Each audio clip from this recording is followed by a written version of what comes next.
साथ एक दफा का जिक्र है तो रहमदिल बहन भाई सेथ और एलिडा साथ रहते थे। उनके माँ बाप फौत हो चुके थे और उनके लिए सहन और छोटा सा घर छोड़कर गए थे, मगर बदकिस्मती से बाग की मिट्टी बिल्कुल अच्छी ना थी। सेथ, अब हम क्या करें? अगर ऐसे ही चलता रहा तो हम भूख से मर जाएंगे। हम इस बाग का जितना भी ख्याल कर लें ये ठीक नहीं हो सकता। हम क्या करें? एलिडा, इतना मत सोचो। अगर हम मेहनत करते रहेंगे तो जरूर कामयाब होंगे। उन्होंने हिम्मत ना हारी और अपने पास मौजूद सारे पैसे जमीन पे लगा दिए, यहाँ तक कि जालिम लैंड लेडी मार्था से उधार लिए हुए सब पैसे भी। मैडम, हम मुश्किल में हैं, क्या आप कुछ पैसे हमें उधार दे सकती हैं? क्यों नहीं, मैंने हमेशा तुम्हारी मदद की है। फिर भी हालात ना बदले। आहिस्ता आहिस्ता दोनों बहन भाइयों के पास कुछ भी ना बचा, बल्कि वो मकरूज हो चुके थे। मार्था के बंदे पैसे वापस लेने आए और घर का बहुत सारा सामान तोड़ दिया। अब उन दोनों के पास कोई रास्ता नहीं बचा था। उन्होंने जिंदा रहने के लिए जंगल से खाने ढूंढने का फैसला किया। एक दिन जब एलिडा जंगल में खाना ढूंढने जा रही थी, उसने एक दरख्त ढूंढा जो इस बंजर जमीन पर उगा हुआ था और उस पे लाल रंग के फल लगे थे और एक भालू उन्हें खा रहा था। ऐसा दरख्त इस बंजर जमीन पर कैसे उग सकता है? इस भालू को देखकर तो लगता है कि ये बहुत मजेदार फल है। एलिडा भी बहुत क्यूरियस थी और ये फल चखना चाहती थी। ये जानकर कि ये फल बहुत मीठा है, उसने कुछ लड़ियां तोड़ी और अपने साथ घर ले आई। एलिडा फौरन ही दरख्त से शाखें लेकर घर आई ताकि उसे उगाए। खुशकिस्मती से दरख्त तेजी से बड़ा हुआ और फलों से भर गया। एलिडा, अब हमारे पास उम्मीद है। हाँ, ठीक कहा। अब हमें और छुपना नहीं पड़ेगा। लेकिन एक बहुत बड़े तूफान ने उनकी उम्मीदों पर पानी फेर दिया और दरख्त का तकरीबन सारा फल तबाह कर दिया।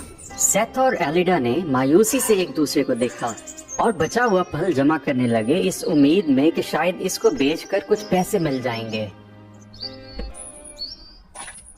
बचा हुआ फल बाजार ले जाते हुए सड़क के बीच एलिडा को एक प्यासी चिड़िया की आवाज सुनाई दी। प्लीज मेरी मदद करो, मुझे बहुत प्यास लगी है। रहमदिल होने की वजह से एलिडा फौरन उस चिड़िया की मदद को आई। प्यारी चिड़िया, क्या तुम्हें प्यास लगी है? लो ये फल खाओ, तुम बेहतर महसूस करोगी। मदद के बाद चिड़िया फौरन ठीक हो गई। उसने मुश्किल वक्त में मदद करने पर एलिडा का शुक्रिया अदा किया। बहुत बहुत शुक्रिया, आपने मेरी जान बचाई। मगर आप इतनी दोपहर में यहाँ क्या कर रही हैं? कुछ नहीं प्यारी चिड़िया, ये एक लंबी कहानी है। एलिडा चिड़िया को अपने खानदान की दर्द भरी कहानी सुनाने लगी। चिड़िया सुनती रही और बज़ाहिर कहानी सुनकर उसे काफी दुख पहुंचा।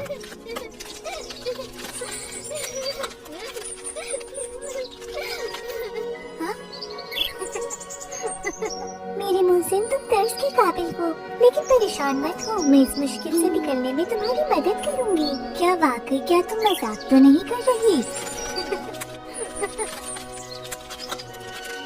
ये मेरा मैजिक जेम है कि मैं तुम्हें 1 साल के लिए दूंगी। इस दरख्त के नीचे रखना, तुम्हें वहाँ कुछ स्पेशल नजर आएगा। मगर याद रखो, अगले साल इसी दिन में ये वापस ले लूंगी। मैं समझ गई, बहुत बहुत शुक्रिया। एलिडा वापस घर आई और खुशी से सारी बात सेथ को बताई। अब दोनों ने ये फैसला किया कि वो मिलकर ज्वेल को दरख्त के नीचे दफन करेंगे। अगले ही सुबह उनके दरख्त पर बहुत से सुनहरी फल लगे हुए थे। दोनों ने उनको बेचकर बहुत से पैसे कमाए। हालांकि जब बर्फानी तूफान ने बहुत अरसे तक सबको नुकसान पहुंचाया और बहुत से लोगों को दिवालिया कर दिया, सेथ और एलिडा तब भी ज्वेल की वजह से बहुत अच्छा कारोबार करते रहे। आहिस्ता आहिस्ता वो मार्था से ही नहीं बल्कि पूरे इलाके में सबसे अमीर हो गए। जहाँ भी वो जाते, हर कोई उनको रश्क से देखता और झुककर उनको सलाम करता। यहाँ तक कि जब लैंड लेडी मार्था को भी कारोबार के लिए उनसे पैसे लेने पड़े तो एलिडा को बहुत फख्र महसूस हुआ। सेथ, तुमने देखा, मार्था भी अब हमसे मुकाबले की जरूरत नहीं रख सकती। मैं उसे जरूर सबक सिखाऊंगी। ओहो, छोड़ो मेरी बहन, उसने मुश्किल वक्त में हमारी मदद भी तो की थी। जाहिर है, मगर एलिडा उसको बेइज्जत करने के लिए पुरअज़म थी। ये सारा सोना तुम्हारा है, मगर ये तुम्हारी सलाहियत पे मुनहसर है। मार्था को परेशान हालत में नदी से सोना जमा करते देखकर आलिदा को बहुत मजा आ रहा था। यही जिंदगी है, जब तक आपके पास पैसा है लोग हमेशा आपकी इज्जत करते हैं। आलिदा जल्द ही बहुत से लोगों को कर्ज देने लगी। अगर वो वक्त पर अपना कर्ज वापस ना कर सके तो उन्हें आलिदा का गुस्सा सहना होगा और हर चीज से हाथ धोना पड़ेगा। मार्था से लड़ाई के बावजूद लैंडलेडी की खुशामद और तोहफों की वजह से आलिदा बदल गई थी। यहाँ तक कि उसने कारोबार में भी मिसेस मार्था का साथ दिया। वो उनकी मीठी और लालची बातों में आकर लोगों को नुकसान पहुँचाने लगी। ये ठीक है मिस एलिडा, हमें इन लोगों से इनके घर छीन लेने चाहिए और इन्हें निकाल बाहर करना चाहिए, नहीं तो ये हमारे खिलाफ हो जाएंगे। चलो ठीक है, ऐसा ही करो जैसा तुमने अभी कहा। एलिडा को गलती पे देखकर सेथ कैसे चुप रहता। भाई, आप यहाँ कब आए? एलिडा, तुम अपने रिश्तेदारों के साथ ऐसा क्यों कर रही हो? तुम पे भी मुश्किल वक्त आया था और अब तुम बेरहमी से इनको उसी रास्ते पे धकेल रही हो। क्या मतलब है आपका? माजी में हमने भी दुख भरी जिंदगी गुजारी, मगर किसी को हमारी परवाह न थी। अब सब इसीलिए हमारी इज्जत करते हैं क्योंकि हमारे पास पैसे हैं। हमें अपनी हुकूमत दिखाना होगी, कुछ समझे आप? मैं नहीं समझा और शायद समझना भी नहीं चाहता, लेकिन तुम्हें ये सब करने का कोई हक नहीं। मैं गलती पर हूँ, हमें यहाँ तक लाने में मेरी गलती है। अगर तुम खुश नहीं तो वापस उसी जिंदगी में जा सकते हो, मगर मैं कभी वापस नहीं जाना चाहती। अगले दिन सेथ को देखकर एलिडा को कुछ ना हुआ। वो बेरुखी से मुड़ी और वहाँ से चली गई। वक्त तेजी से गुजरा और चिड़िया के साथ वादे का वक्त पूरा होने लगा। एलिडा तन्हाई में सोच रही थी। वो चिड़िया को खजाना वापस नहीं करना चाहती थी। वक्त तेजी से गुजरता है, इस चूल की वजह से मैं आज यहाँ हूँ, मगर मैंने इसे वापस कर दिया तो क्या हर चीज पहले की तरह हो जाएगी? नहीं, मैं इसे वापस नहीं कर सकती। उसने अच्छे से दरख्त के नीचे उस ज्वेल की हिफाजत का इंतजाम किया ताकि कोई चिड़िया उसे ले ना जाए। तुम लोगों को बहुत ज्यादा एहतियात से काम लेना होगा, कोई भी और कुछ भी इसके करीब न आने पाए। जैसे आपका हुक्म। मुकर्ररा दिन पर चिड़िया अपने जैम लेने वापस दरख्त के पास आई, मगर सिपाहियों के पीछा करने पर वो चिड़िया गुस्से से उड़ गई। लेकिन कुछ ही देर बाद चिड़िया ने सारे झुंड को बुलाया और हर चीज को ऊपर नीचे कर दिया। एलिडा जानती थी कि वो अब कुछ नहीं कर सकती। उसको एक आइडिया आया। अब क्या करूं? ये चिड़िया तो हर तरफ है। हाँ, एक आइडिया है। जल्दबाजी में एलिडा ने वो जेम निकाला और उसे निगल लिया ताकि चिड़िया उसे ले ना सके। जैसे ही उसने जेम निगला, उसकी खुशी की इंतहा ना रही। उसका पूरा जिस्म गोल्डन हो गया था। जिस चीज को भी वो हाथ लगाती वो चीज सोने की बन जाती। ये सब देखकर चिड़िया को बहुत गुस्सा आया और वो उड़कर वापस चली गई। तुम्हें इसकी कीमत चुकाना होगी लालची औरत, कीमत चुकाना होगी। मैं हर चीज को सोने में बदल सकती हूँ। क्या कीमत है जो मुझे देना होगी? मगर जैसा कि चिड़िया ने कहा था, उसकी खुशी ज्यादा देर ना रह सकी। इसके बाद एलिडा के साथ जो हुआ वो उसे कभी भुला ना पाई।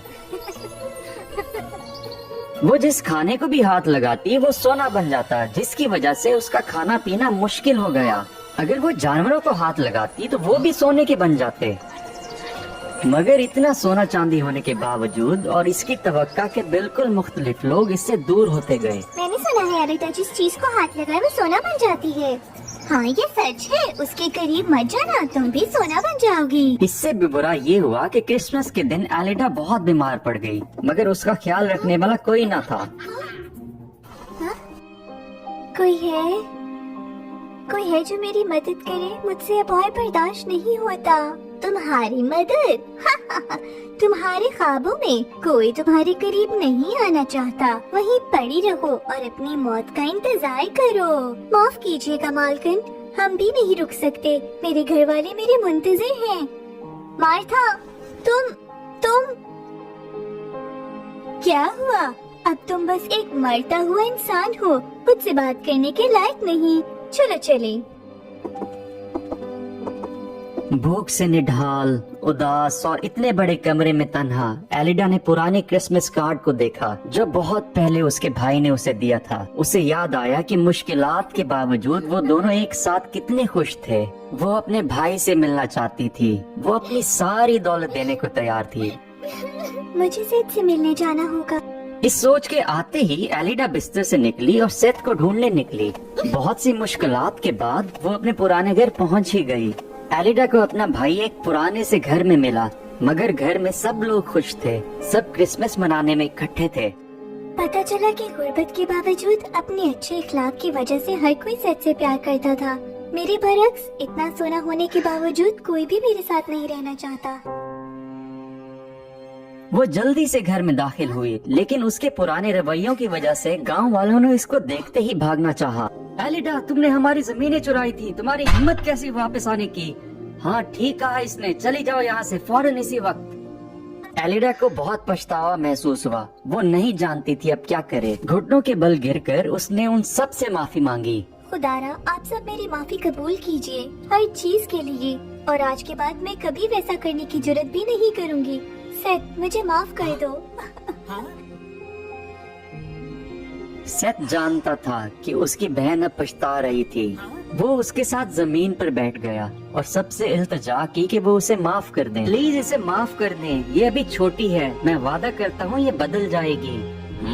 हाँ ठीक है, अगर तुम कह रहे तो ऐसा ही होगा। सेथ भी बहुत खुश था कि उसकी बहन को अपनी गलती का एहसास हो गया था और वो बदलना चाहती थी। नहीं सेथ, यहाँ मत आना, नहीं तो तुम सोने के बन जाओगे। मेरे लिए इससे ज्यादा कुछ अहम नहीं कि मैं तुम्हें बड़ा होता देखूं और तुम अपनी गलतियों को ठीक करो। पलक झपकते ही सबको हैरान छोड़कर सेथ सोने का बन गया। एक इत्मीनान भरी मुस्कुराहट अभी भी उसके चेहरे पर थी। छोटी चिड़िया, वापस आ जाओ। मैं गलत थी, सब मेरा कसूर है। खुदारा, मेरे भाई को बचा लो, उसे वापस पहले जैसा कर दो। फौरन ही चिड़िया अंदर दाखिल हुई और एक परी बन गई। सब हैरान रह गए। एलिडा, ये तुम्हारे लिए एक सबक है। कभी भी लालची मत होना, और सबसे अहम तुम्हारी शख्सियत है, जिस्म के बाहर की चीजें बिल्कुल नहीं। जी हाँ, मैं आपका कहा मानूंगी। प्लीज मेरे भाई को बचा लें। ठीक है, तुमने तौबा कर ली है, मैं एक बार फिर तुम्हारी मदद करूंगी। फेरी ने अपना हाथ हिलाया, जादुई रोशनी उभरी। वो फौरन इंसान बन गई और जेम भी आहिस्ता आहिस्ता वापस फेरी के पास आ गया। सेथ और एलिडा ने खुशी खुशी एक दूसरे को देखा। सेथ, शुक्र है तुम ठीक हो। मैं यही हूँ, सब ठीक है एलिडा। तब से एलिडा और सेथ अपने बाग का ख्याल रखते और गांव वालों की भी दरख्त लगाने में मदद करते। गोके दरख्त के पास अब जैम नहीं था, फिर भी उन दोनों के ख्याल रखने से वो खूबसूरत जर्द फल उगाता और यूं इसके बाद से उसे जर्द नारंगी दरख्त कहा जाने लगा।